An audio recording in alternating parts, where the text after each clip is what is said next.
Mhuri yeZimbabwe ingada kuziva kuti zita renyu munonzani uye mune makore mangani? Ini ndakaberekwa 1957. Zita ndonzi Juda Karovara. Alright. Tiri kuona makamira parutivi penyu pane vanasikana varipo.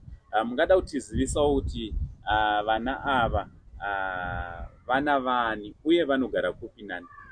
Vana ndinogara navo ndini. Okay. Amai vona baba vavo vakarambana. Amai vakasiyiwa vana. Baba achienda kuSouth. Okay. Vaenda kuSouth kudaro amai vakazosara votiza vana vachivasiya vana vari vega.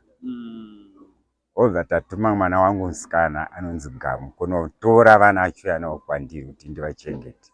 Alright. Nanhasi ndini ndinovachengeta. Alright. Kureva kuti izvoni makatanga kuvachengeta pane makore mangani matanga kuchengeta vasikana?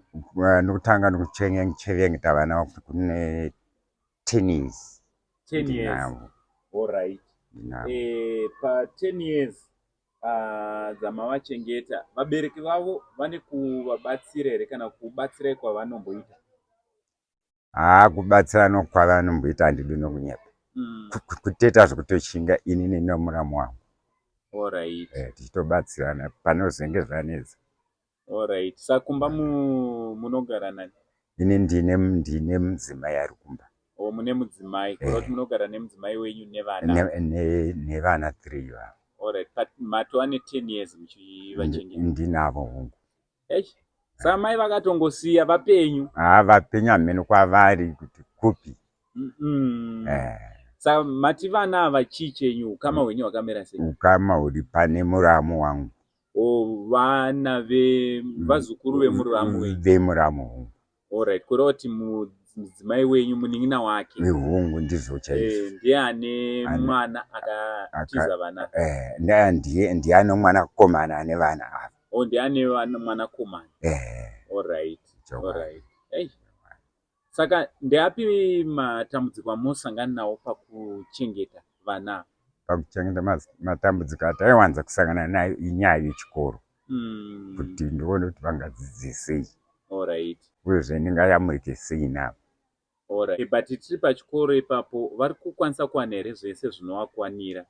Chingava kubva kumba chaiko chaiko zvakaita chikafu, nhumbi dzekupfeka, school fees, tingangoti zvese vari kuwana here zvatingati vana vange vari vanowana? Kuwana vanowana, kutora ndozvekutoshinga kutomirizika chaizvo.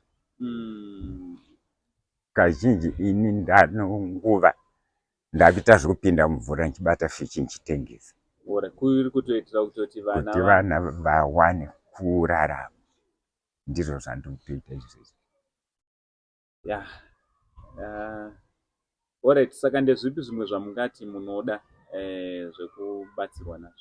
Chandingade kunyanya kubatsirwa kunyaya yevana yechikoro. Uniform, boots. Zvinenge zvichidikana pachikoro. Kuri nokuchikafu aiwa ndinombomirizika.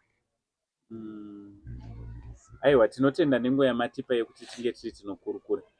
Tichitenda nebasa ramuri kubata rekunge muri munochengeta vanasikana vachitokura. Aiwa, tinotenda.